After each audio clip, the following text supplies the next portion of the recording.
Sickos Club. Sickos Club. Yeah. Hey, come here. You like pro wrestling? We got a little something for you. Two fans, 3,000 miles away. We each been watching for more than 30 years. Celebrating the art form, the action, the homoeroticism. We ain't rating matches. We ain't analyzing stories. We ain't experts. We just sit down, shut up, and mark out!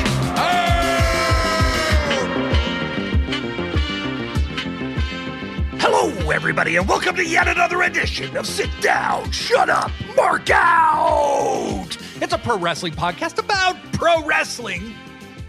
My name is Blade Daly, and I am rejoined once again by the woman who broke my heart last week, left me hanging high and dry, but she's back. She's back after a lot of groveling, a lot of apologizing for things I didn't even know if I did. I apologize, or did you apologize? I don't know. I was so busy. I was loudly apologizing, and your mouth was moving, but I was so loud I couldn't hear you. Oh. Yeah. Okay. Well, I did apologize. Oh, okay. But all right. yeah. And both of us apologize for reasons that are unclear. So. Yeah. We don't know what happened. That's friendship. You know what I mean? That's friendship. It is. We're like, we don't even know what we're apologizing for, but I'm sorry. We're just apologizing. Yeah, there we go. Profusely. Profusely. Well, folks, you are in for a whopping good time. We are going to talk some pro wrestling graps with you, specifically of the AEW Variety. We are going to dive in. Books, you ready? You feel ready? I'm ready. All right. I'm ready. Well, first thing I want to talk about is last Friday, I had the pleasure of watching CMLL's Amazona show. Okay. Last weekend, Pro Wrestling Eve had two different shows that both looked incredible. I haven't seen either of them yet, but I'm going to. I have them. I'm going to see them. I have them too. I just haven't watched them yet. Well, one of them, Wrestle Queendom, is like 4 hours long. So it's a big show, but I heard it was fantastic. So I can't wait to see it. Yeah, there's not enough hours in the day for wrestling. There really isn't. That's why Sadly. That's why people should pay us to just talk about wrestling. You know what I mean? Yes, I would love to quit my day job. So let's get Veda Scott on and bring some attention to the show. And, speaking of Veda Scott, she was on commentary for CMLL on Friday for the Amazona show, which was fantastic. It was absolutely incredible. She is so good, and I don't understand why they have not hired her yet. But Yeah. No, I mean, really, AEW. By they, I mean Tony. Yeah, AEW could definitely use her. Absolutely. Persephone beat Mercedes Moné for the CMLL Women's World Title. And it was... I want to clap, but I also want to cry. It was so good. It was such a good match. And really, for as maligned as Mercedes Moné is, this lady makes a lot of people look really goddamn good. Really goddamn It's crazy how everyone's best matches are against Mercedes, but people still think Mercedes sucks. Mm-hmm. Mm-hmm. It's kind of crazy how that happens. And they'll call her Mercedes Hogan, which is really kind of a trip. But she's losing. Weird, even though she loses. Right? I mean, she's traveling to all these countries and losing. Yeah.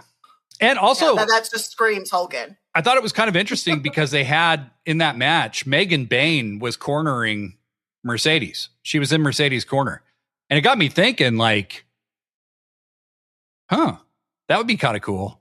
Like, that would be kind of dope. Like, Megan wrestled her match and then threw on just a sweatshirt and then cornered Mercedes. It was crazy. But Megan and Olympia had an epic, unbelievable fucking match. It was like the female equivalent of like watching Lesnar and Goldberg. It was so meaty and beefy and awesome. And they threw each other the fuck around. Olympia threw Megan the fuck around. Megan did a top rope Frankensteiner to Olympia. Like unbelievable shit. It was awesome. So good. So good. I guess I know what I'm doing this weekend. Yeah.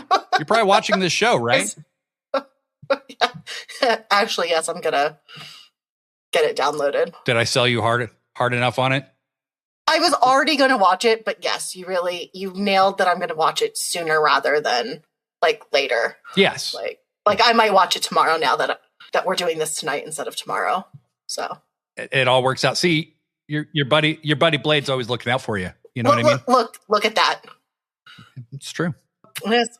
So that all leads me to this. AEW and Tony Khan, it is time. Okay. Like women's wrestling is exploding worldwide. Did you see the sign last night? Did you see the sign last night? I did.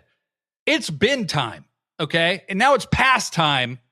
We need an all women's show. The fact that WWE did one recent, like in the last year, and AEW hasn't. Yeah.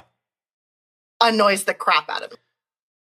Can you imagine an AEW branded all women's show with women from all the partner promotions?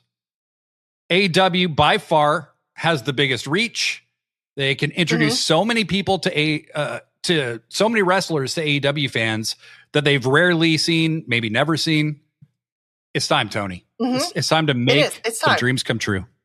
Like the connection to Eve and Rev Pro and CMLL, Stardom. Why haven't we done this yet? Yeah. You have access to like most of the best women's wrestlers in the world. So like make use of it, TK. Do something. Fucking do something. Do it. Book it. Let's do it. Books, there was a lot of stupid chants recently at AEW shows. Not sure if you noticed. It's what I call dumbness amongst the fan experience. And like last week, I brought up that Kevin Knight was booed in El Paso. Then last weekend on Collision, the crowd was chanting what during a Thekla promo. And I thought it was great because I don't think Thekla understands what is. And she did not give a fuck at all. And just motored through him like a badass. I don't even want to get onto how slightly racist doing a what chant on someone with an accent is. So I'm just going to leave it at that. Yeah. Yep. It's just, what are we doing? So something I think is worth bringing up is that as annoying as it is, obviously people have the right to do whatever they want within reason, right? So if you want to chant something, you bought a ticket, fine. But a lot of new people are watching AEW right now. I see posts about it constantly on threads. And this, unfortunately, is part of the trade-off that comes with it. So you may not be reading as much that AEW is dying every other day anymore. Okay. Which is great. I got that was just so boring and old anyway. But AEW is now kind of trendy. And a lot of WWE fans, or possibly just lapsed fans who saw the Fuck Ice stuff and got curious or whatever, they are watching and attending the shows, and these are their reference points. And as the core audience, I believe it's up to us to demonstrate what we're about without shitting on people too much, because we actually don't want them to leave. We just want them to like learn how to act right. You know what I mean? Yeah. Yeah. We say fuck Don Callis and fuck Ice too. Yes. And we don't do what? Like that's all. Like, yeah, exactly. We don't do what? Join us for the fun chants. Like right. we have a lot of fun chants, like bald. Like chant bald instead of what? Right. Right. Like if Thekla had been talking and people had been chanting bald, it would have been weird, but we would have looked past it. Probably would have been easier. Yeah. Yeah. So Veda Scott, come on the show. This is, we're getting close to the preview part. There's just a little bit of quick hits I want to do real quick, just to make sure we've covered our bases. Tommaso Ciampa's gone full psycho killer. He turned on Mark Briscoe on Collision and aligned with FTR, which if you saw Ciampa in Black and Gold NXT, how far-fetched that would have been. Okay. Pretty crazy. I still think it's temporary and that he might be waiting for someone to join him. Could be. But could be. I know you're talking about Aleister Black, right? Yeah, how'd you know? It was a feeling I had. The other thing that I was going to say is Tekla's promos are so good. So good. My God. Her energy is amazing. Like, it's just amazing. Like, she just has this star presence that just swallows the camera when she's on. Like, like you just want to see more of her.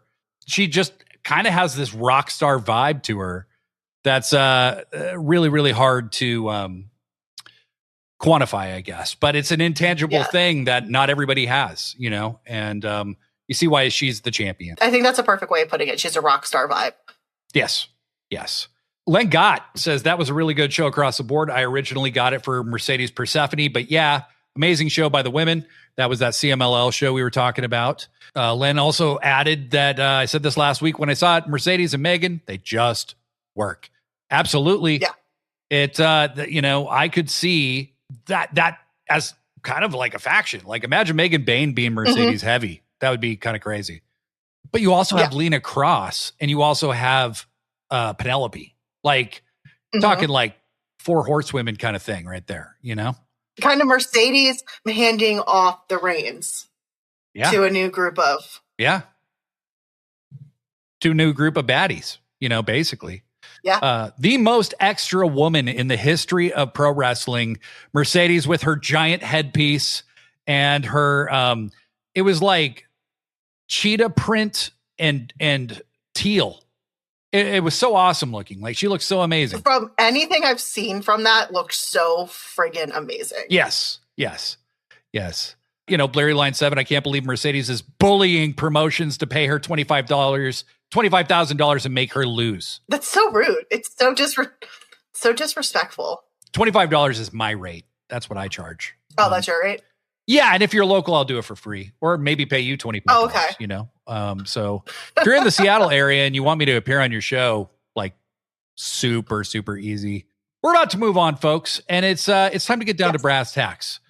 It's time to talk about people getting really worked up last night about the press conference segment on Dynamite. Now, I will say, I didn't think it was a great segment. Okay, like, it was all right. It was fine for what it was. They experimented. Okay, they did something backstage live. Probably wouldn't recommend they do that again. No, I think that was my biggest complaint. The crowd was loudly chanting, like, boring. They were booing. Not the greatest. Yeah, it did not look good. Yeah, so that's maybe a pre-tape thing you do next time. And I think they probably learned that. But had I just watched it with nothing around me, I would have probably been like, oh, that was cool. I probably wouldn't even honestly have noticed the crowd as much, but I was watching in a big group chat and it was being pointed out pretty distinctly. It was hard to miss. I'm not trying to make it sound like it was no big deal. It was audible, very audible. It was audible. Yes. Yeah. But then they brawled through the crowd, and in this group chat, we're like, they're going to end up brawling into the crowd. Like, we called it right down to the letter. Okay. And the brawl was fun. The episode ended well. It was fine. Right? Went on some social media. Mistake. I saw people calling it the worst segment of the year. I saw people say that it was the worst segment. I saw one person say it's one of the worst segments they've ever seen. Ever. Wait, I'm sorry. Ever? They did after what happened on Raw with the masked men and the right. Them all circling each. Right. This was the worst segment. Right.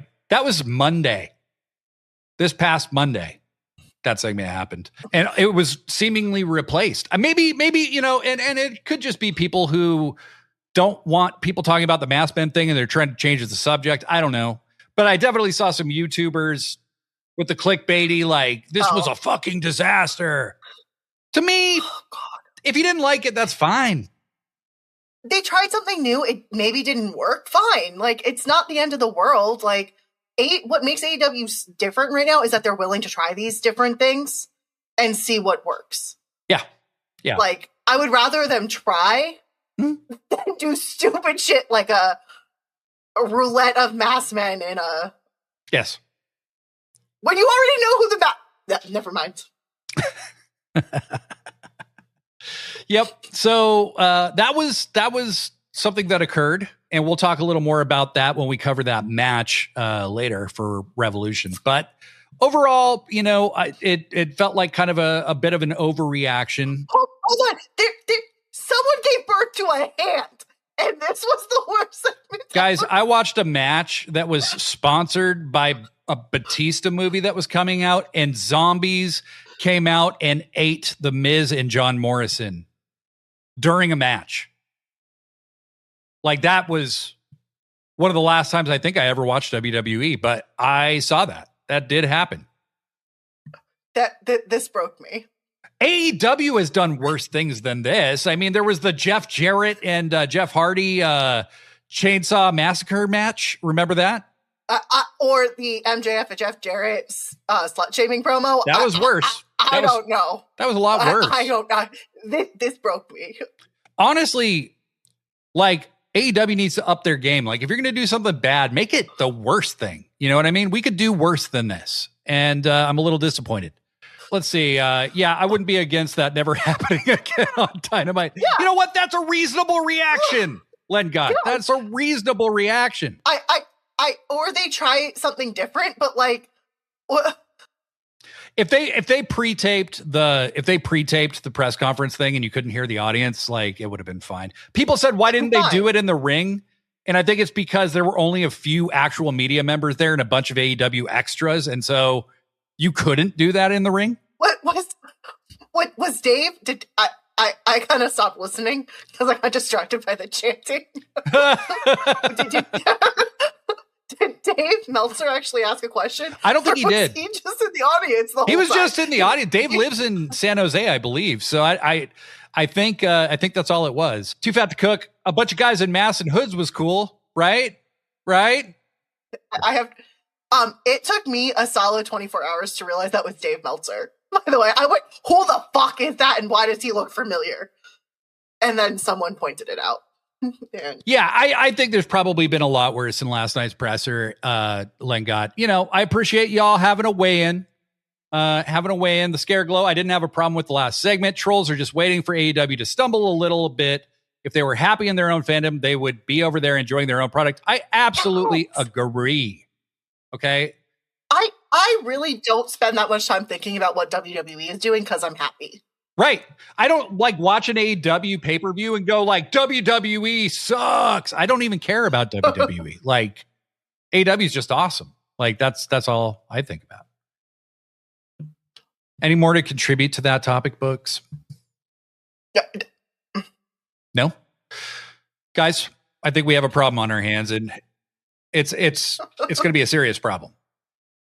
On Collision this week, Speedball Mike Bailey's backstage talking about how Kevin Knight almost had MJF. And then from the distance, you hear a voice go, then why didn't he? And from out of the shadows, Swerve shows up and tells Kevin, basically, you don't have any killer instinct. That's why you're not winning any of these matches. That's why you'll never make it to the next level. If you want to be called a killer, you need to be a killer. That's the line. Swerve's recruiting. Yeah. And he's gonna turn Kevin Knight heel. And I don't know if I can handle this, but I'm also gonna love it. I think Revolution is going to be real interesting. And when we come back on the other side of this great music break that the live audience isn't even going to hear. Okay. I'm going to do I'm just going to do some acapella singing for you guys. For the audience at home, they're going to hear some dope beats. Okay. Then we're going to come back and talk about AEW Revolution and what we think is going to happen that we're probably wrong about when we come back.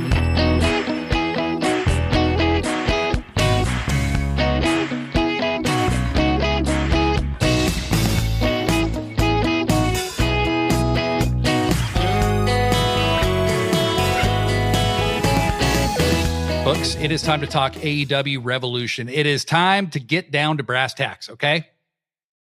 I'm ready. All right. On the 0 hour, TK, like a madman, announced a bunch of shit last night, like we knew he would. God only knows if he's going to introduce more shit on Collision, but... Yeah, we know he is. There's 12 matches announced now. So I think we're getting to kind of like where we're good. You know, we're good. Match that was made last night, Lena Cross versus Willow Nightingale for the TBS title. the match was made on Dynamite. Willow said she'd defend both the TBS title and the tag title and called out Lena. Mm-hmm. Kind of seemed a little arrogant, if you ask me. A little, which she, even today, her story said 2 matches, which I think she's winning this one. But I think she's going to be tired and then lose. Well, and I think that, they were planning for them to lose the tag titles to Penelope and Megan. And the unfortunate things happened. And they happened. And we just had to suck it up and move on. Adjust. Yes. But Lena Cross, I'm looking forward to seeing this because I haven't seen her wrestle a singles match in AEW since she got squashed by Chris Statlander in like a minute and a half last year. But now she's signed. Gotta say, we'll talk more about it, but that later on. But the two of them walking out together, holy fucking shit! Talk about presence. Talk about aura. Yeah. Lena Cross and Megan Bayne, holy fucking shit!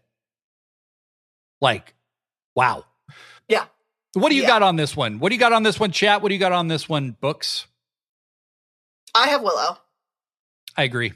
I think it's going to be Willow. I think she retains, but maybe she gets attacked after the match, or maybe Lena Cross just beats her ass royally in the entire match, and she just ekes out a win by the skin of her teeth. Yeah. Yeah. She's going to win. She's going to win this one. She's going to win at least this match. So. Yeah, I think you're right. I think that I think Willow takes this one in the pre-show, and then it's like, how is she going to defend it during the pay-per-view? And then there's going to probably be a very different result after that. So let's see. Yes. Larry Line adding to our Kevin Knight discussion. Not going to lie, I don't really want Kevin to be a heel. Basically, all the AEW heels have some proven kind of charisma that I don't know Kevin has yet. But obviously, there's only one way to find out if he does. I have to beg to differ on that one because I have heard this man give interviews on podcasts and do some real talking. And my God, he's actually very funny. And he is. He's got a bit of a swagger about him. He's very dry and sarcastic, and he's very much my sense of humor. So it's pretty cool. I also think someone like Swerve can really bring out another side of him. Yeah. Yeah. No, it's I mean, look, Kevin Knight could be the biggest babyface in the company if they did it, if they wanted to make him that. And for them to turn him heel, if that's the plan, that is diabolical. Okay, that's like you feel so secure with the top of the babyface side that you're willing to like take another guy who could join them momentarily on a moment's notice. And that's confidence is what that is. Lengot Willow retains the TBS title, but likely loses the women's tag titles. They've avoided this for a bit now, and I think their luck runs out this weekend. Megan gets her first AEW gold on Sunday. Lengot, that's exactly what we're thinking too. I think we have unanimous consent. The booking decision has been made. Tony Khan, you have your mission. All right. Next is the 21-man Blackjack Battle Royal for the AEW National title. Now, this is a really hard match to predict because we don't know who all is actually going to be in it. And my question is, how is a Blackjack Battle Royal different than the casino battle royals that they used to do, where people came out by suit number or whatever? Is it different or is it the same concept with a new name because they have the casino gauntlet now, which is a different thing? Based on the almost no information that I have, I'm going to say it's either Ricochet or Jack Perry. That would be my guess. I want to say I think Ricochet will retain here, and then it'll lead to Jack Perry and Ricochet. Yeah. And a singles match for it. That's what I'm thinking. I don't know. They've implied like a bunch of times that there's a deeper feud that's going to happen with Jack Perry and Ricochet, especially with Luchasaurus out. I think this is going to be like kind of the catalyst to really start that feud is what I think. But I think Ricochet is retaining right now. Keep it on. Ricochet is too good. Keep it on Ricochet for a little bit longer. Yeah. No, agreed. Ricochet has been fantastic. He is one of those guys who like I've realized like he never needs to win a world title. Never. No, he doesn't need it. he's so good at what he's doing, which is he seems to love just being this mid-card slimy little shit. And I can't think of anybody better at it. Like, he's just so good at it. And we need people like Ricochet, because everyone always assumes being a mid-carder is a bad thing, and it's not. You need mid-carders, you need the lower cards, you need the enhancement talent, because that's how you move, like, wrestling succeeds. And you need more people like Ricochet who love being in that position and don't feel the need to, if I'm not I can't be a mid-carder, I need to be top of the thing. Not everyone's going to be a top biller. Sorry, reality check here. It's not going to happen, Malachi Black. Yeah. Blurry Line 7 makes a good point. They did announce that Tommaso Ciampa would be in this Battle Royal last night. He's the only other person I heard him announce. So basically, out of 21 people, we know Ricochet, probably Jack Perry, and Tommaso Ciampa. But he would look incredible with that belt. But I think it either has to be Jack taking it from Trev or be the reason he can't retain. I can see either. But I think you're onto something there, Blurry Line. Yeah. Hey, the Scare Glow makes a great point. Looking at Sickos Club merch for the first time. It's really fun. I'll probably just order online. It would be awesome if you sold some at Dynasty. I'm Canadian. I think my friends would be into it. I don't think they're going to let me anywhere near the building with Sickos Club merch. So it's probably best to order online, but our shipping rates are very reasonable. That's what I have to say about that. And thank you very much. Thanks for checking it out. I'll talk to Loverboy. So. Holy shit. Too fat to cook. Hot take. Macho Man, greatest mid-carder. What? Macho Man was no mid-carder? Oh my God. Too fat to cook. Think what you will. But Books of Body Slams, watch Macho Man for the first time with me. And her comments about Macho Man live with me still. She will be a guest on our next show, Pro Wrestling Forever, that Professor Degree and I are cooking up because we want to watch old wrestling with newer fans who don't have their sacred cows that we do. You know what I mean? So anyway. Listen, it was just his voice, okay? You're like, why the hell did he talk like that? I did like his voice. All right? I got enough shit for that, okay? Good shit. I stand by what I said. Moving on to the main card. We have Toni Storm and Marina Shafir with no one allowed at ringside. No one. It's a match that's been hinted at like forever, like since back to before Blood and Guts, Yeah. And they never made it like a real focus of the show. It just felt like they thought they had a good time to do it. And then they kept punting on it and decided to finally do it at Revolution. It does feel like it's gone on a little long, the build. Yeah, it's time. So with no one being allowed at ringside, do you think that's going to be a wink, wink, cute kind of way of getting some kind of creative interference from either the Death Riders or Mina or Luther? Do we think so? I don't know. Because I don't think Tony would do anything, but Marina definitely would. Right. So. But I can also see Marina being like, I need to prove. Yeah. On my own. Like that I could do this. Well, I kind of think maybe Marina kind of needs to kill Tony in this match. She does. I think this is how you make Marina a standout star. This could be a career-making match for her. This could make her entire career, and I think it would elevate her so quickly to something bigger. And Toni Storm can absolutely take a loss. Like absolutely nobody will care if Toni loses. She's. I want a Toni crash out, so have her lose. Yeah, we didn't really get a crash out when she lost to Mariah, right? She just disappeared. So have her go all crazy Hollywood starlet. That could be such an interesting move for that character.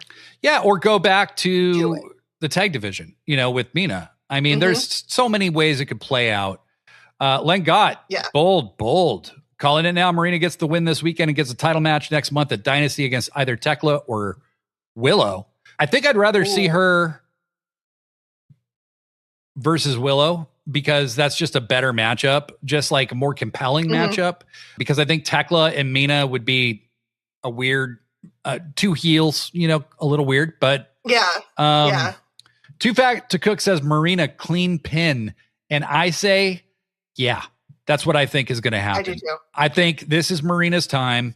They've let her lose a few times, but I think this would be a great way to just show the audience who has grown very attached to her through the Death Riders thing that she's legit. Put Marina over clean. I don't think you need any shenanigans. Again, Toni Storm she could lose the next 15 matches in a row and still be over because she's bulletproof. She's fantastic and we all love her. I'm as big a Toni Storm fan as there is.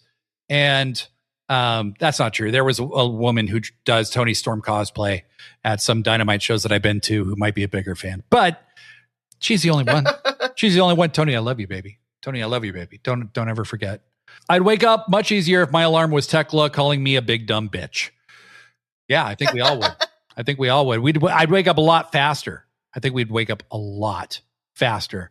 Lengot, I can see Toni getting caught slipping against Marina. Toni can't get out and she goes to sleep. That's probably the most likely scenario is, that finisher, it kind of insulates you from looking bad because you just pass out in it. So, it looks like the hug from death and, mother's milk, baby. Okay. Next match. Darby, Orange Cassidy, and Roderick Strong against the Dogs in a Tornado Trios match. On paper, might not look like that significant of a match, but this is going to be fun. Okay. Oh, it's going to be amazing. So, Books, let me ask you, what is your impression of the Dogs so far? I love them. Listen, I still cannot believe that after it basically feeling confirmed in the dirt sheets, that Finley is here. Like, I have not accepted this. Every time he's on my screen, I go, he's supposed to be in WWE. Mm-hmm. Like, they've all but confirmed. Like, it all felt confirmed. Yep. So I'm just over the moon. I see the potential storylines with these three. And, let's say the Elite, the Bang Bang Gang. Mm-hmm. There is a lot that can happen here. And give me. I don't like Gabe Kidd coming out like a dog, though. That it just looks silly. I think is the problem. It looks silly. But did you see the quotes from the Sports Illustrated article that they did? Yes. Gabe Kidd said last year it was all fuck AEW. Well, not anymore. Now it's all fuck New Japan. Finley said the best thing that ever happened to my dad is when I came out of his nutsack. Some people are very upset over that, and I'm like, he doesn't actually hate his father. He's doing it in kayfabe, you fucking dopes. Jesus Christ. It's just a great kayfabe interview, but it was a great read. If you haven't yet, go find the Dogs interview on sportssi.com. It's really, really fucking good. Blurry Line 7, heckin' bad puppers are going to win by way of Shillelagh. Very likely. I agree. They are going to win. They are going to win. Certainly. There's no point in Roderick Strong and Orange Cassidy and Darby winning. There's no point. Yeah, no. And they're going to have the trios belts on them very soon. You're going to push those three to the moon right now.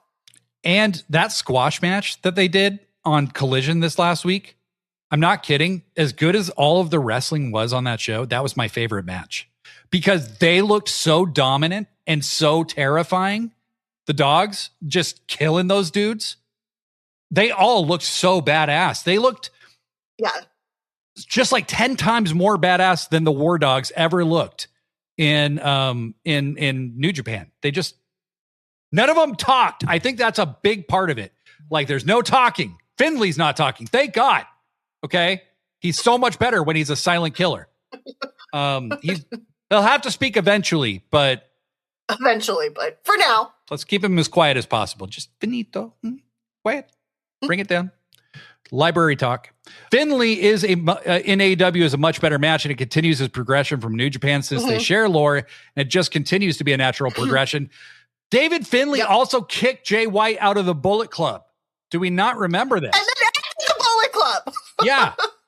So when Jay White comes back, you get the Bang Bang Gang and the Dogs like immediately, And God, I cannot wait. That's going to be so fun. And you also have we also have the Elite who are very much still like full lovers of the Bullet Club, and Kenny still has his issues with Gabe Kidd, right? There is so much potential here. Yeah.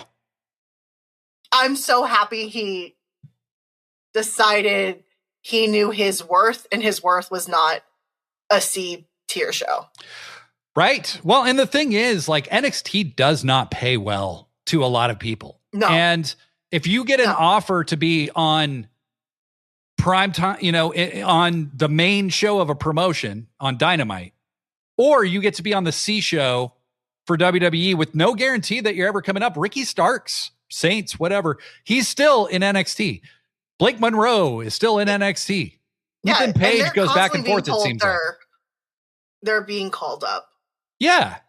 Yeah. So it's, you're just kind of toiling. So why would you do that and not go to AEW where you can make just as good money, if not better, in a lot of cases? I think people have a hard time believing that AEW pays more, but it's been proven that they do. WWE pays more now because of AEW. They had to compete with them and getting wrestlers. Like, why do you think WWE is paying what they are now? It's not out of the goodness of their hearts. They signed Gallows and Anderson to like $750,000 contracts just so they wouldn't go to AEW. Go to AEW. You know? So, Scareglow, a bit of a contrary opinion. I love that Gabe Kidd comes out like a dog. It does seem like what a madman would do. I'm a madman, you know. I'm a madman. That's true. It does. That's true. I have a theory on this match, by the way, and I think it's just because I really want Jay White to return. I don't think it's Roddy. I don't think it's Roddy that's gonna do anything. I think it's gonna be Jay White. Like he comes back and I think the dogs are gonna win, but I think that like they're gonna like keep going and trying to beat them up. And Jay White comes out and is like, "No, bitch." Yep. I could see that. I mean, I don't know what Jay White's status is. I have no idea, but if it were possible, the other day, there's no update. And that crazy music of his hits, that like crazy string music and shit hits, and it's the New Japan Jay White music, and he comes out. Yeah. So they asked these guys in this interview, why didn't you call yourselves the War Dogs? And they were like, we don't want to have to fucking pay New Japan a royalty. Fuck that. So, so that's why they're the dogs. Which makes me think they actually left New Japan on good terms. Oh, I think so. I don't think that. No. Like, I think Forbidden Door is going to be interesting right now. I mean, they blew up Bullet Club and now they're here. AEW could do a New Japan AEW Forbidden Door without using any for New Japan talent at this point. There is a lot to do, says Lengott. Ospreay still has history with Finlay. Jay can settle up with Finlay. Finlay and Mox is going to be interesting when that time comes. Gabe is very tight with Mox. Yeah. No, there's a lot out there for the dogs to do.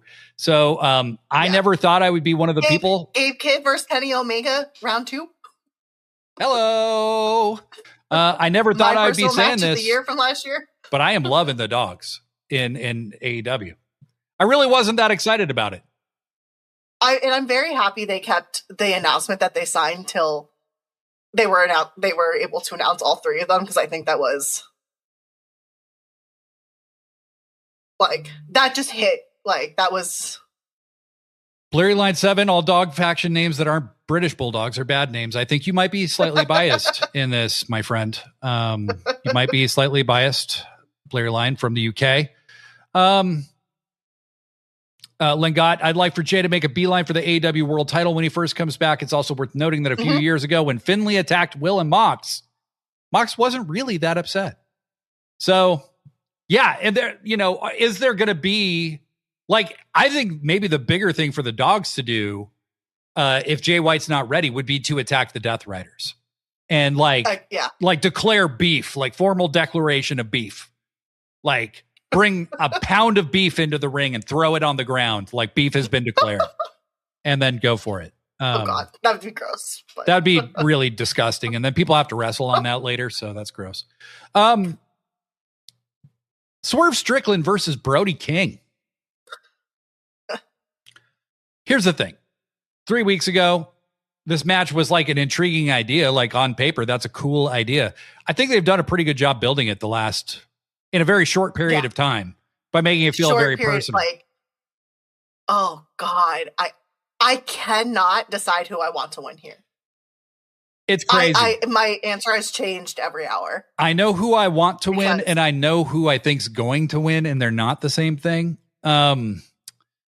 So in my dream world, Brody's going to win in his hometown. He's going to beat Swerve because Kenny Omega makes a triumphant return and fucks over Swerve. Okay. Not sure that's going to happen. I'm not sure that's going to happen. Would love that because it will then set up Kenny versus Swerve again, which we all need injected into our daily lives again. I also need it to be a dynasty because I'm going to that show and I want to see that match in person. Okay. So guys, fingers crossed. All right.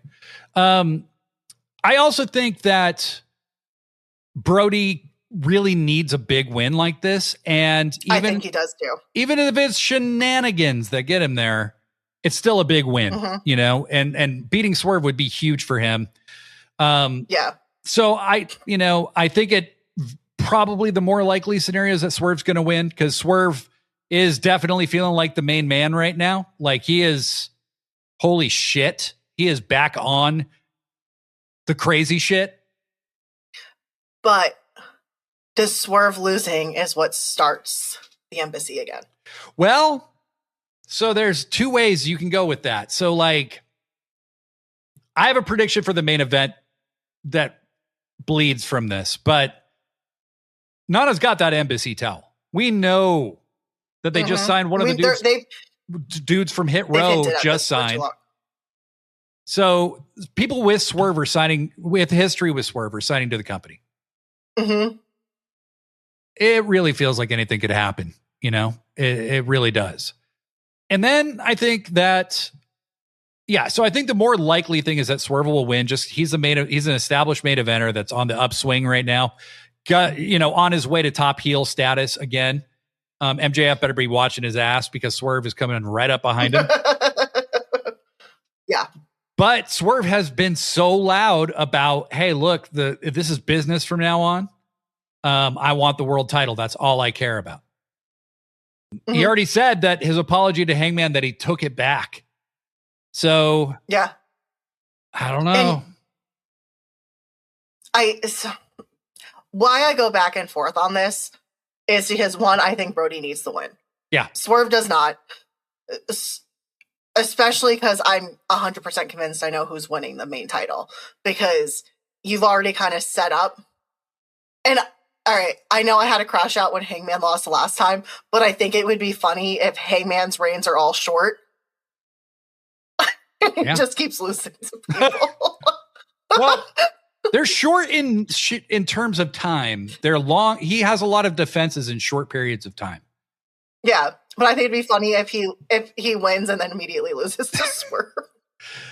So, yeah, I have some mixed feelings about who could win the main event, but I'm going to be bold. I'm going to predict that Kenny Omega somehow makes his presence known and costs Swerve the match. I think that would definitely be... Because he literally, I think the Capcom thing is over. Well, yeah. And Kenny's also a worker, so it's highly possible that one, he was never going to be there on the day of Revolution, and he's just been fucking with everybody because that's what Kenny likes to do. Or two, he realized the writing's on the wall. You got to be there. You've got to be there. Like Brody beating Swerve would be amazing, but then what for Brody? I mean, that's the $1 million question. If Max is still champion, possibly that. But there's other top heels for him to wrestle too. So, I mean, him beating Swerve definitely feels like, you should be the number one contender with a win over Swerve, but who's to say? Blurry line, I mean, either Andrade or Swerve has to lose. I don't think we can have both of those heels win because they would both have claims to being the top heel first contender. Agreed. Yeah. Tony Montoya, Swerve needs to stay on the straight and narrow. Tony, that's such a bad joke. That's such a dad joke. Swerve on the straight and narrow. Oh my God. Tony. I just got that. Tony. Langot, Swerve said he regrets nothing that he did because it got him to the top. That said, I think we're heading for Swerve and Page for the title. Enough time has elapsed since their last fight, and it's time. I will explain to you why I think that may not happen. Blurry Line 7, Kenny could be home in time. In my honest opinion, there was like zero doubt, and the story being leaked to Fightful was on purpose. I think that's highly possible. I think that's highly possible. I think they forget that AEW fans are pretty on it, clued in on it, and like we can easily like, oh, I feel like it was done on purpose. I watched Kenny do an entire interview with Sean Ross Sapp where all he did was lie. I'm not okay. This is going to be it. Yeah. Oh, God, I'm not on my game. Blah, blah. And then he went and had that Masters Gabe kid. It was before the match with Gabe, and he literally acted like they really hated each other, like they really didn't like each other, and he never broke the entire time. He never smiled. He never winked at the camera. He took it as a personal challenge. People don't give him enough credit. Like, we always talk about MJF constantly being in character. Yeah. Kenny Omega does not break character either. No. Kenny's a worker, man. He is full of shit, and I love it. I love every minute of it. Yes, well, it's great that you brought this up, the Scare Glow. Yeah. I'm excited for a ton of matches, but Andrade versus Bandito is going to be hard to top. So, Books, do you think it's going to be Brody then? I don't know. I think so, but then I don't want Bandito to lose. I don't think they're both going to win. Yeah, I don't think they can both win. So, because I think that I also don't want them to break them up. So, like, I don't want there to be like one wins and the other one loses and there to be issues. But I think, or they both win and then they have to face each other to figure out who's going to be the number one contender. I don't want that. They are not going to have the guy who says fuck ice, like fuck ice, turn on his Mexican friend. They are not going to do that. Like, it's just not happening. Not. Like, that would be insane, suicidal. Don't do that at all. Like, Brodito's for life. Yeah. I want to say, I think they're going to kind of pull like a WWE move here, and they're going to keep pushing Andrade. Especially after this whole, we're going to make you have a non-compete for a year because we fired you. Yeah. Basically. Well, so I think Andrade's being skyrocketed. So my guess is Brody and not then Andrade. So that's the next match we're going to talk about is Andrade versus Bandito. I agree with the Scare Glow on a pure athletic level. This is the match I am most excited to see. I think these two could do some generational shit in a match. Like, it's going to be unbelievable. I am such a Bandito mark, but I am such an Andrade mark. So like what Warrior versus Hogan at WrestleMania 6 was to some kids, this is to me. Okay. Like, don't make me choose. All right. Can they both win? Is there a way to do that? Can they both win, please? Yes. Tony Montoya, I have heard that Kenny likes to fuck with people. Lying is a strong word. It's true. It's true, Tony. Bleary Line 7 says Kenny Omega loves lying and does like a very smarmy smile when he's lying, which is always. And then Bleary Line says, if Brodito breaks up, I will fight Tony Khan in London. I've walked past Craven Cottage. I know where to find him. You heard it. You heard it, TK. It's true. You can't break up Brodito. You just can't do it. It's not right. You can't. No. I would say that Andrade and Bandito have both been pushed super hard. And it's obvious TK sees both as potential main eventers. When MJF said after that title match, Bandito will be a world champion someday, I take that as like Tony Khan telling the crowd, don't be too bummed that he lost this match. Because he is going to be a champion. Yeah. So Bandito's still pretty young, isn't he? I think he's like 30. He's pretty young. I think right now they're going to push the talent they know is a little aging out. Yeah. Unfortunately. And then they're really building up that next main event scene too. Yeah. They're doing a really good job at both right now. Yeah. I think there's a chance Andrade wins because this isn't for the ROH title. Andrade's gotten some huge wins. He's beaten Kenny and Swerve. But Bandito has beaten some huge people. He's beaten Takeshita and even pinned Okada in a tag match last year. So it's hard to tell that way, but I think the ROH title not being a part of this kind of maybe gives away a little bit of the ending. I'm still going to choose with my heart, and I'm picking Bandito. because I See, do. this is why you don't get your predictions right. You let your heart speak too much. I know. I'm an idiot. I mean, I think that's been well documented. I have a podcast where every week, listen to me be wrong, but I'm rolling with it. Okay. I'm rolling with it. I mean, we've got people listening still for now. Len got one thing that is hitting me while I watch ROH is that Bandito and Athena have held their titles long enough. It's time to get those titles off of them and get them onto AEW TV now. I could not agree more, especially in the case of Athena. Yeah. Bandito's pretty much in AEW. I mean, And it feels like they're holding off for the official TV announcement for ROH. Yeah. And I don't know if they know who is going to beat Athena. I think it's Billy Starks. I think that's always been the plan. I think it is too. And I think Tony never changes his mind about this shit once he makes it up. Once he's like, this is it. But I don't think Athena is coming until Mercedes is back and wins the women's world. Yeah. Yeah.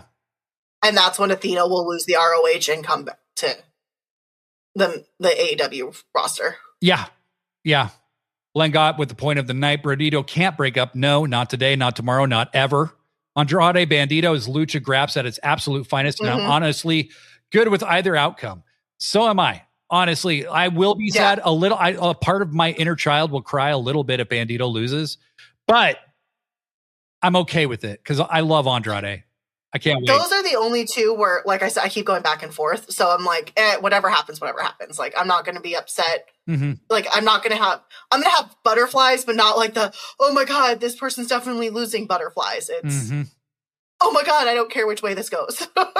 Yeah. And it has a really basic story, which is that, Bandito admired Andrade while he was coming up, watching Andrade. And Andrade is an arrogant dick who thinks Bandito is a nobody and not worth kissing his boots, So Okada and Kyle Fletcher and Mark Davis, who colloquially I call Mark Protokata. Mark Protokata is what I call them. I just think that's a great name. Are going to face Mystico, Speedball Bailey, and Kevin Knight. I think this match could go either way, but I have one outcome that I think is most likely. I think I agree with your outcome. I think Mystico and Jet Speed are going to lose, and Kevin Knight is not going to take it very well. Swerve's gotten into him. He's shaking him up. And Kevin Knight, it's in his head now, I'm not suggesting he will turn on Speedball right then and there. I just think he's going to be really pissed. I think and I don't necessarily know how they're going to break them up. But they've kind of been hinting at it a little bit since the Continental Classic. Yeah. So I agree there. And because I think also going forward, the better match to put the trios onto the dogs are Don Callis family. So, because again, there's history with they're all New Japan, right? Yeah. So there's a lot of history there. Blurry Line says, I think the most logical booking is Kenny cost Swerve, setting up Kenny and Swerve. Brody getting his big win back after losing to MJF. Then Andrade beats Bandito to be the first heel challenger in line for Hangman. That's what I see too. I think the winner of Bandito and Andrade will tell you a lot about what's going to happen with Hangman and MJF. Yeah. I say that about a match on every show, and I'm always wrong. I mean, so I said that it's probably wrong.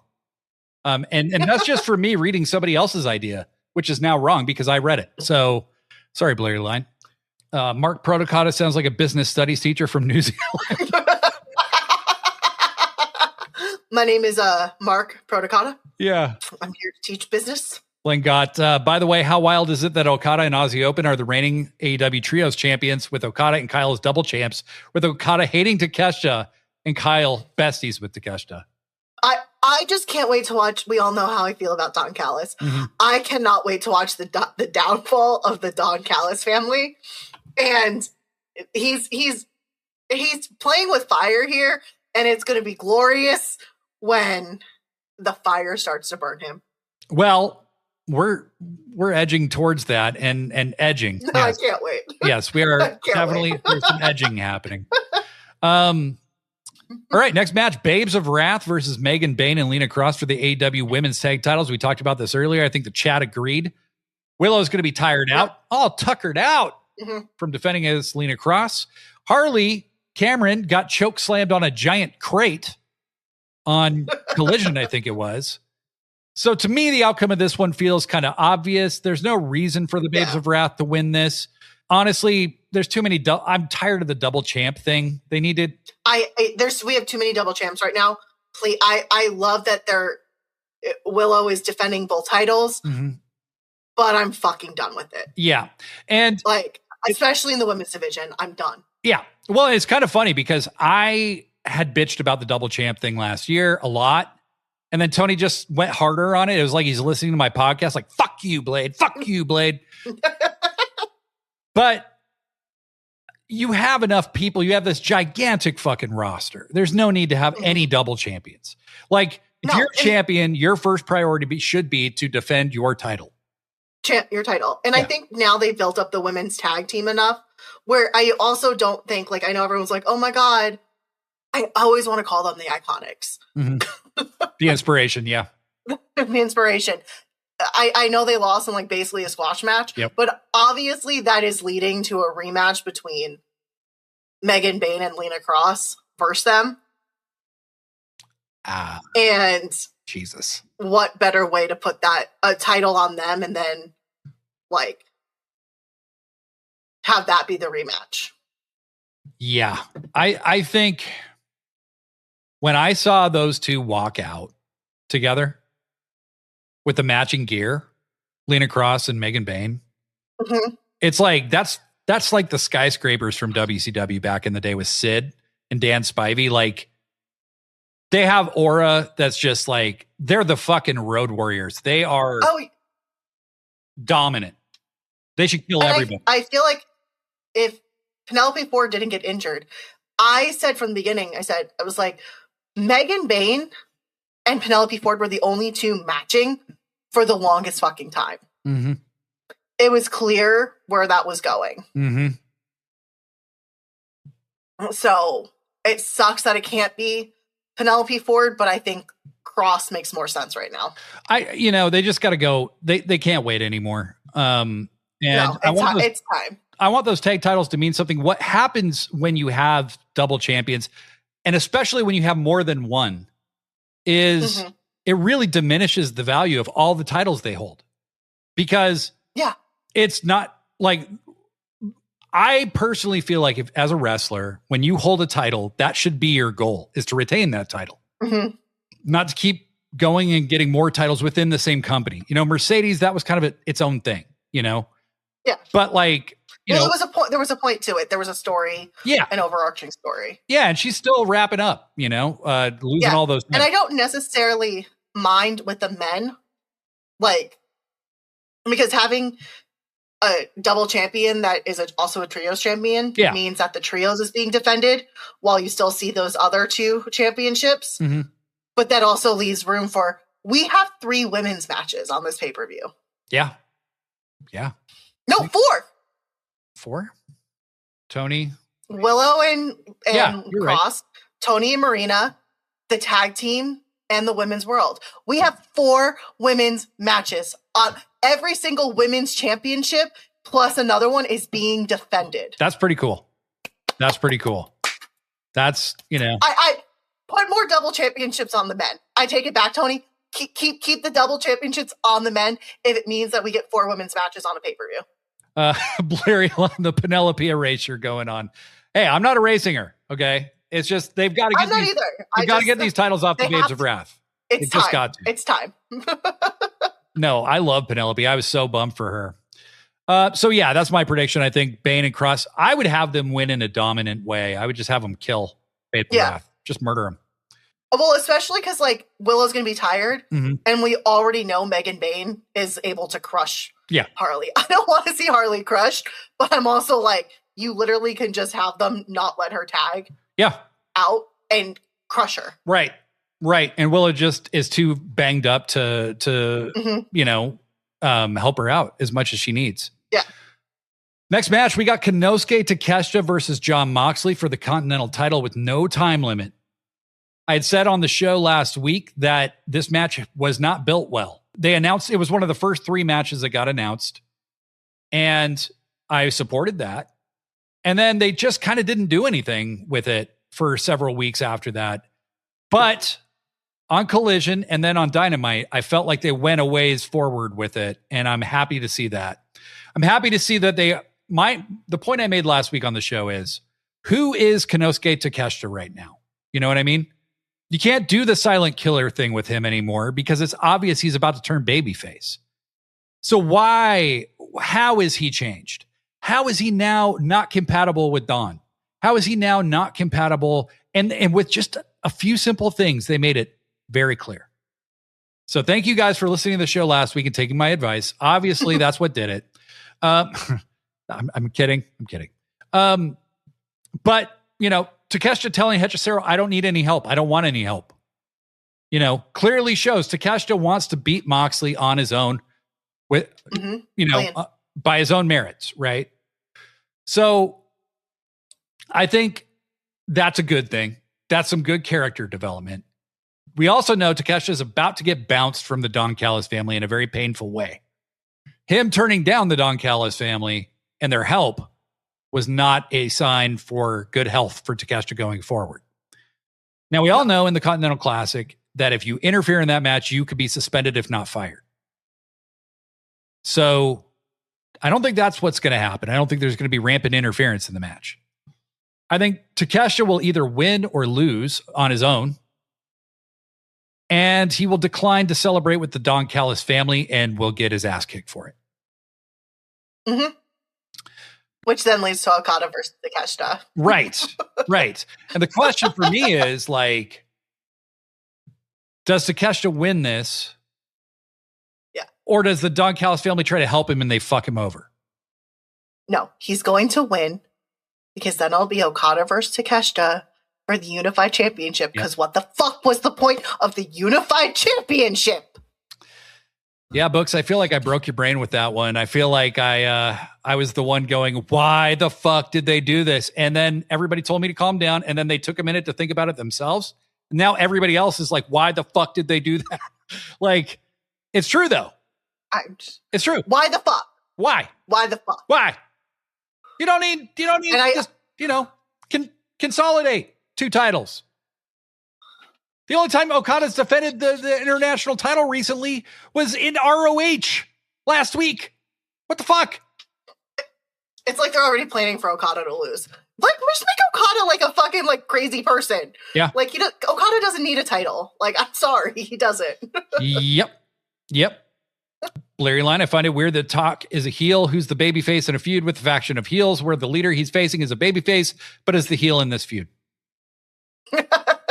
That's the nicest way to put it. That is pretty much. I also don't want Jon Moxley to be a babyface. So, Well, I don't think there's any turning back on that. I don't think the Death Riders are going to.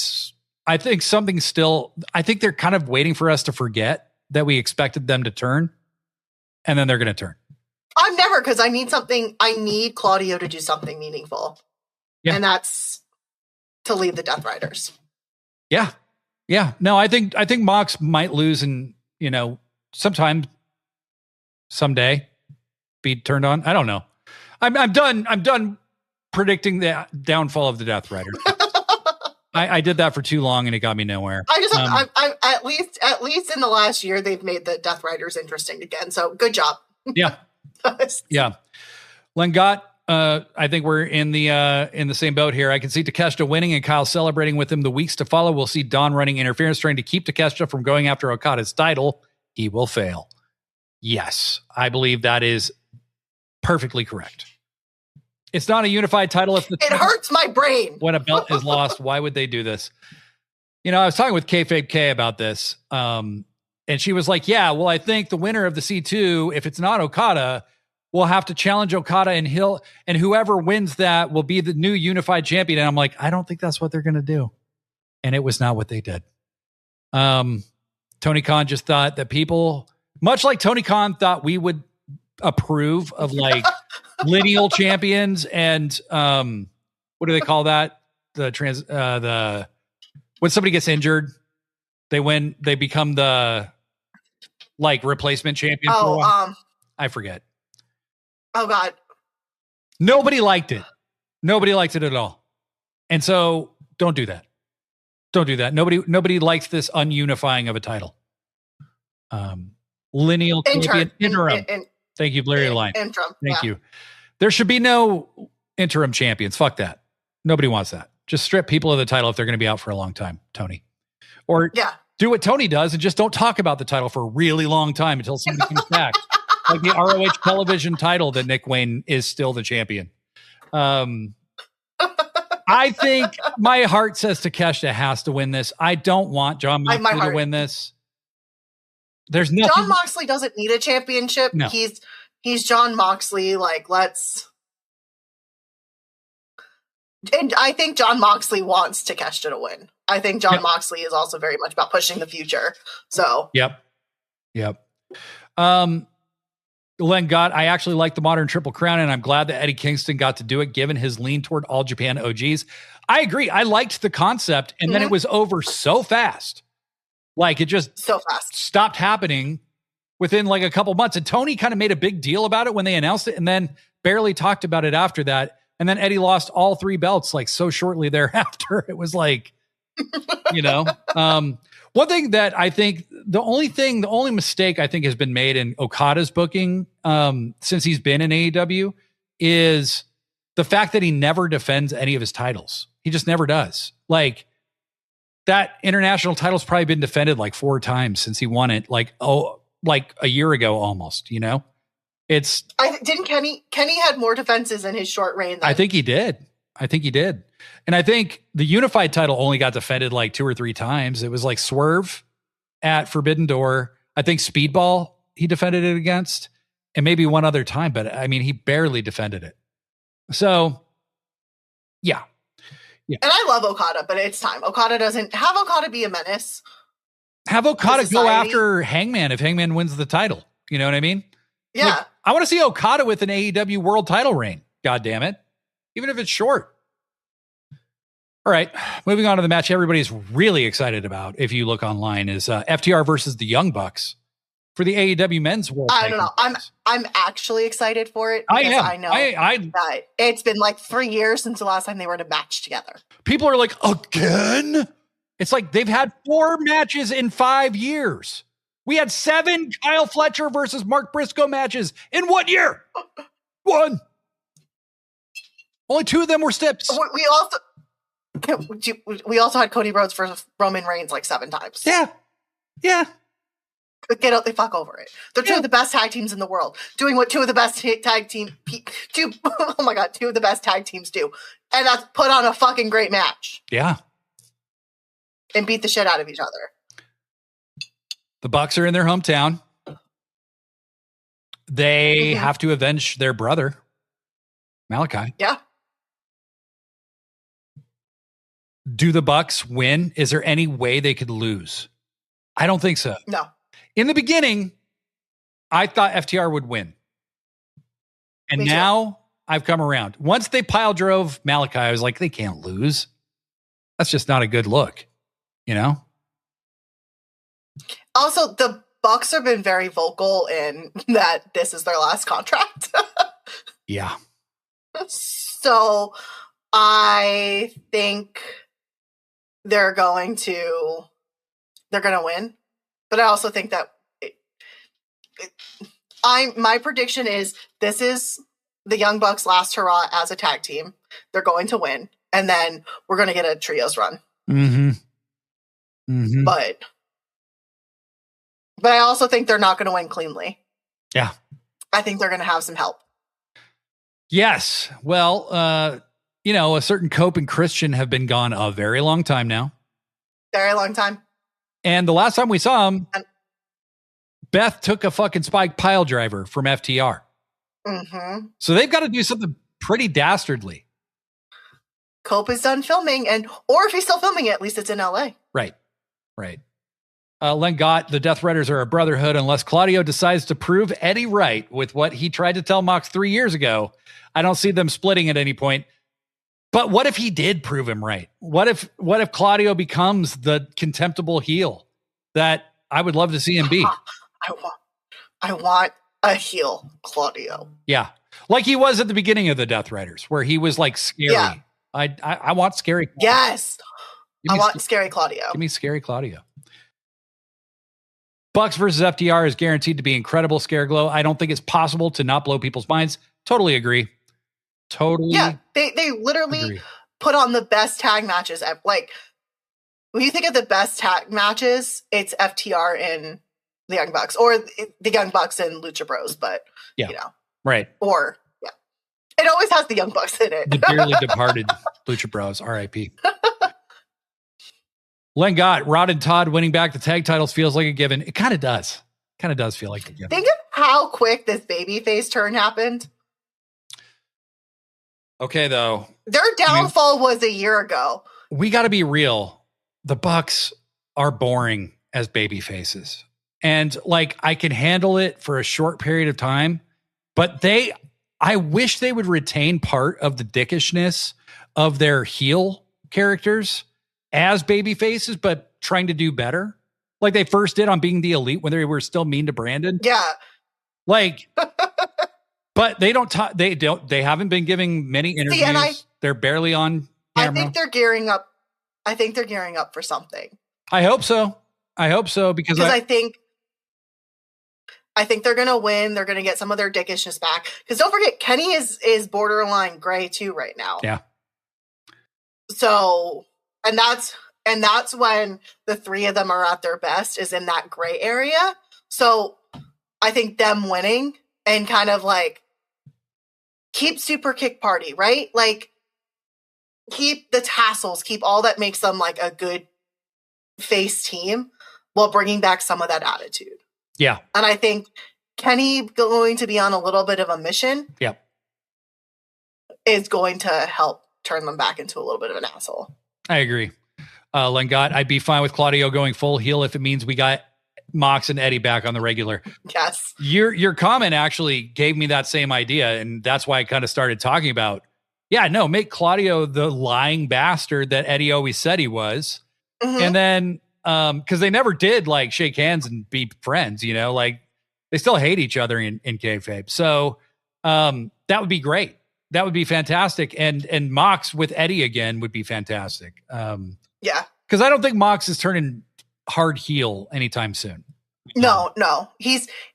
And despite what people think, when you watch back a year ago and everything, Jon Moxley was always over. Yeah. Oh, big time. Yeah. Like his boos and middle fingers were not because he was a heel. It's because that's what you did to the Death Riders. He was still very much over. Mm-hmm. Next match. I do think the Bucks are going to win. I think Cope and Christian come back. Yeah. I think FTR is in deep shit. Next match for the Women's World Championship. Best 2 out of 3 falls. Chris Statlander versus Thekla. I think this match is going to be excellent. I think it's going to, Thekla has looked incredible in everything she's done. And she's really hit her stride the last few months in like a huge way. And I'm very excited to see what comes next for her. But yeah, I think Thekla has to win this match. I do too. I think she'll win in 3 as much falls. as I would love Stat Daddy. Yeah. To be champion again. It's not Stats time. There is no way in their right mind. I think they could have Thekla drop the title right now. She's organically over. And I think Stat would be booed if she won. And I don't think you want that. You don't want that. So I think you got to stick with Thekla and have her be the hill to climb for whoever comes next. Mercedes. That could be Toni Storm. That could be Willow. It could be any number of people, so Mercedes. Yeah, no. And maybe you get Thekla versus Mercedes at All In. How fucking cool would that be? Mm-hmm. Yeah, I think Thekla, to echo Len Gott here, I mean, Thekla as a revelation has been amazing. Yeah, I mean, she is so ready for where she's at. Like she walked in ready. And the way she carries herself, I always call her the 5-foot giant because she carries herself like she's 15 feet tall. Like she carries herself like she's Megan Bain's height. Yeah, exactly. Like, and to their credit, Jamie Hayter really sold for her when they wrestled, and it gave her a lot of credibility. I do think Thekla actually lays her shit in pretty good too. So you don't really have a choice of selling for her because it hurt when she hits you. Bleary Line says Tekla's promos have been awesome. I feel sad that the live crowd doesn't seem to treat her like the online crowd does. It just takes time. I think, people are still learning who Thekla is when she has a live mic. And that's all it is. But I think she's, still when she said to Thunder Rosa, and the stupidest or the dumbest bitch alive. Like, that's legendary. That's like legendary shit in my mind. Legendary. Yeah, I think Thekla wins in 3 falls, probably by cheating, but I'm totally fine with that. Yeah. All right. She's a heel. She can't cheat. Heels are supposed to cheat. That's what they do. That's why you boo them. Okay, books. We're here.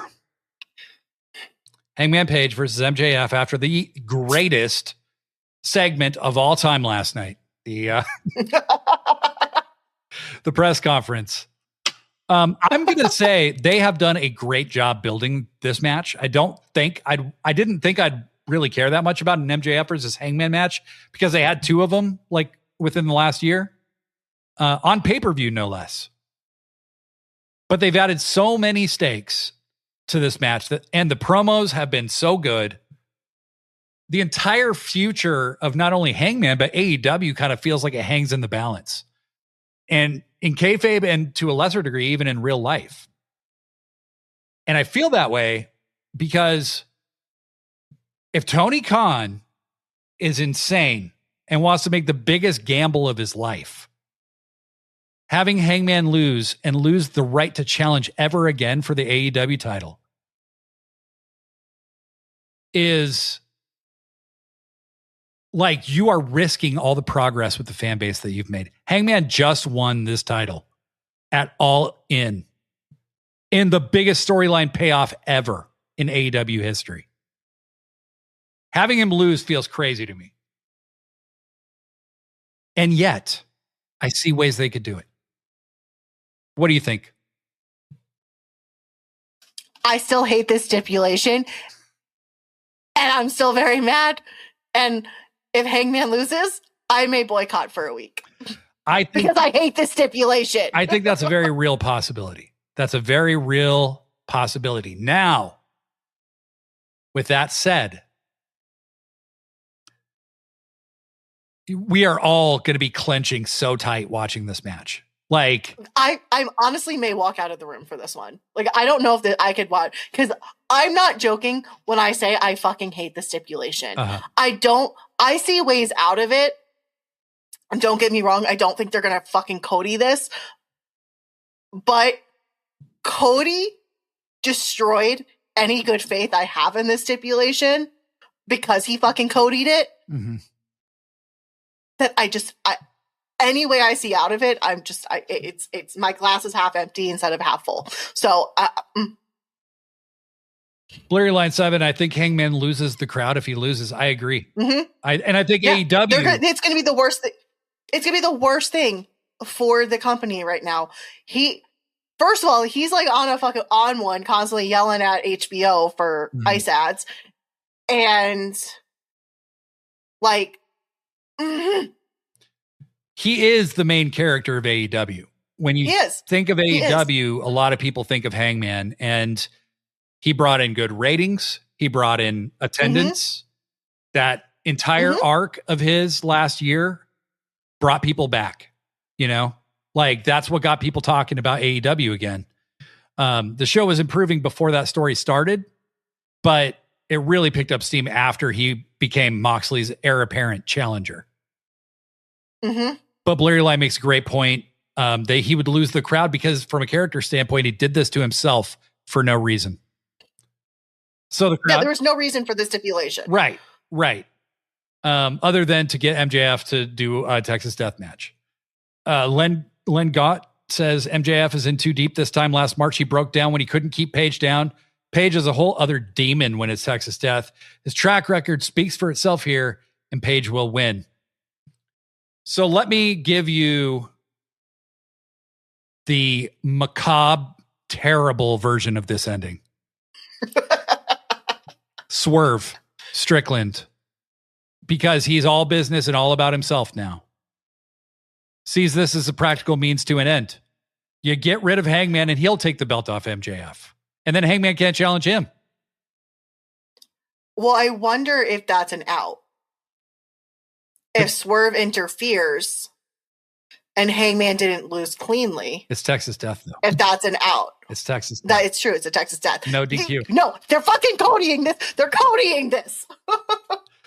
See? Any way I see out, it's going to be Cody.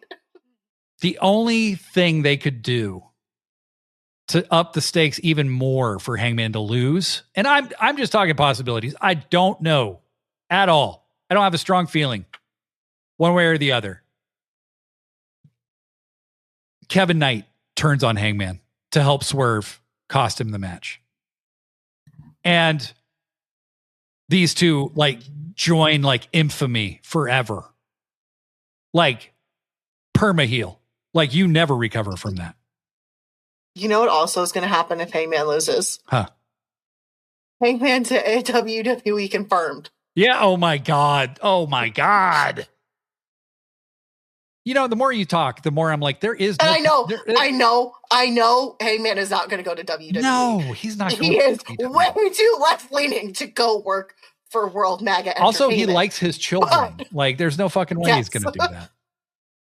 But, oh my God, it's going to be so fucking annoying if he loses. Don't be surprised if he loses if I'm not on the internet for a week, because I am not going to deal with the fucking vid cells.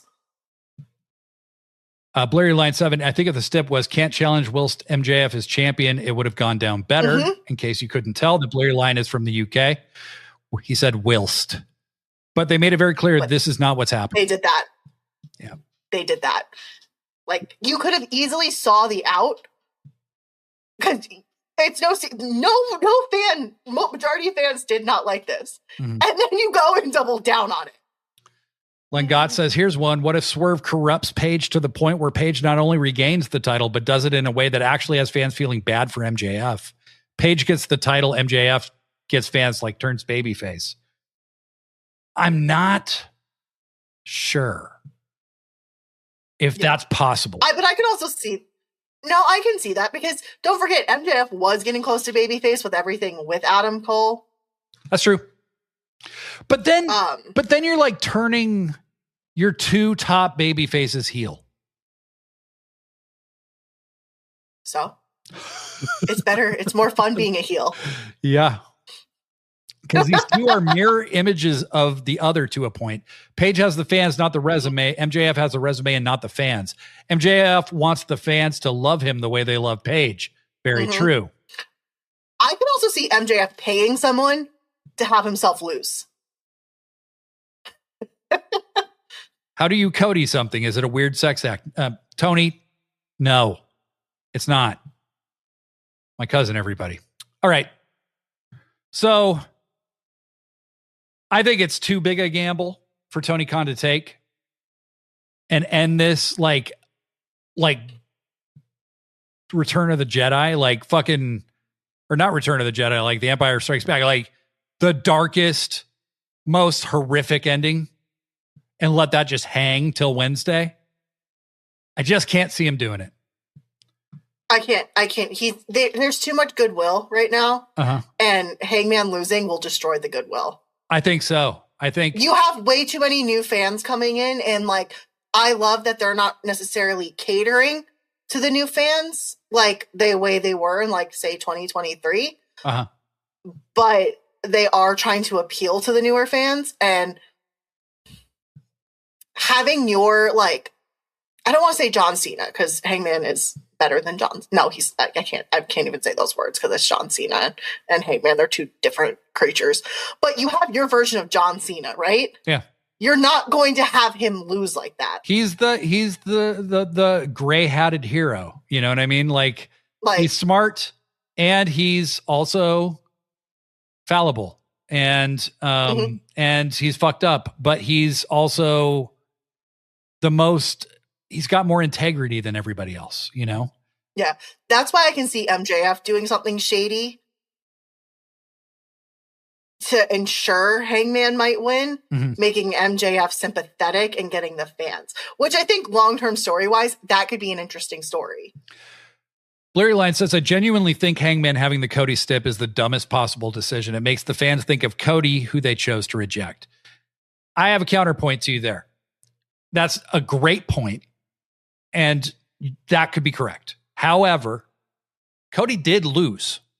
So it puts the outcome in some doubt, right? Like serious doubt, because they did this once before and it was almost certainly a huge mistake. Awful. And this is almost like Tony Khan taking a page out of Vince McMahon's book, because the last like 15 years of Vince McMahon's booking was like, do you think we'll do the dumbest thing we could possibly do? Do you? Do you think we'll do it? You got to pay money to find out. And then people would go, here's your money. I hope you don't do the dumb thing. And then they would do the dumb thing. Right. And this is like, Tony's built up so much goodwill the last 2 years. He wouldn't possibly do this, right? Well, I would hope so. Because I will, if Hangman loses, yeah, I'm not joking, I will ask for a refund. Because Len Gott makes a great point. TK doesn't have the type of buy-in from the media to have Page lose and not get torn to shreds for it. Fans may revolt in a big way.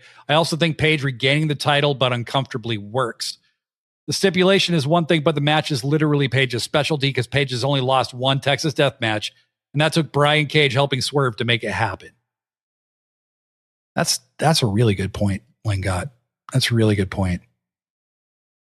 Blurry Line, I will counter your counterpoint by saying that taking one of your worst booking decisions and saying I might do it again, just watch me, is not a good pay-per-view sales pitch, even though I am excited. That's what I'm saying. That was the classic Vince thing. That was what Vince used to do. I'm not joking. I have debated whether I still have not bought this pay-per-view, because that's how much I hate this fucking stipulation. And I'm like, do I really want to watch it live? Because that's how much I fucking hate this stipulation. This is what Tony Khan has done. Like, I am the biggest AEW shill. I am the biggest AEW mark. And I'm like, you pissed me off too much. You're lucky there's other good matches. So I'm most likely I'm 99.9% going to buy it. But I'm going to wait till fucking 9:03 Sunday morning. Well, I bought it. I was excited to buy it. I think the show is going to be fantastic. I think... No, it is. It's going to be really good. Books, you can testify to what I wrote down for my prediction.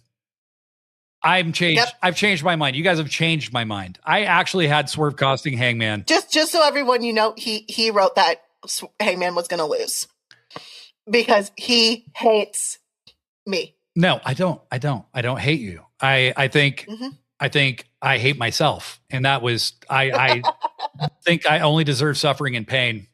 The Scare Glow, I think Tony is rewriting a past mistake. I think that might be true. I think so too. I think having Hangman win is... And because Cody lost, it's believable to think somebody else might lose. And MJF was involved in that one as well. If you recall, he threw in the towel, right? And then he kicked Cody in the balls. So...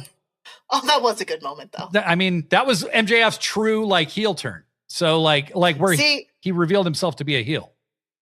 I will say that if Cody didn't go on and whine about that decision for the last, 5-6 years, however long it's been, I probably wouldn't hate it as much. Yeah. But Cody made it his personality. I agree with you, Len Gott. There's only been one AEW pay-per-view where it ended, and I can say I was glad I didn't order it. That was Full Gear 2023, where Jay lost to MJF. I trust TK to not screw this up to an indefensible degree. I agree as well. I don't think he will. I think you guys have convinced me Hangman's going to win, and that honestly makes me feel better, because I don't think this guy should have this hanging over him the rest of his career. No, he shouldn't. I just don't think it's wise from a booking perspective. He's still young enough. Yeah. That you should not have someone that you are skyrocketing to the, like, who is literally the top of your men's division. Yeah. To never challenge again. This is not Hangman's last contract. You know what I mean? Like, he's only 34 years old. His butts may be out, but he's 10 years younger than his friends. Right. Like, he's practically 10 years younger than Kenny Omega. So, like, he's going to be around, you know? Yeah. He has another 10 years. Like, I mean. And maybe we get Swerve and Hangman at All In, you know? And maybe that's, they do it again. And Hangman finally beats Swerve, you know? Yeah. Who knows? And then Ospreay comes in. Ospreay.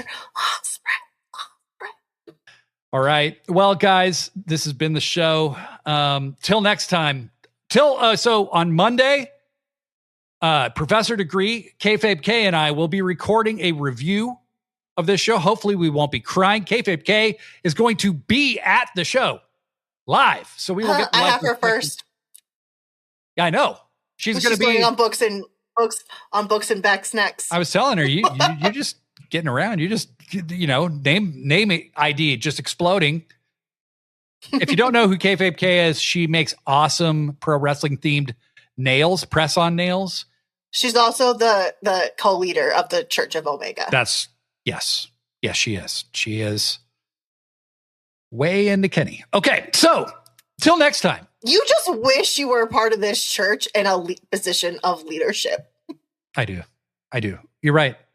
I do. I do worship at the ground Kenny walks on. That is true. Okay. Well, if you disown Don, we can talk. Okay, come on. Can't do that. Don, I love you, bud. Love you, man. Congratulations on whatever happens this weekend. Till next time, I'm Blade Daly. And I'm Books and Bodyslams. Pro wrestling forever.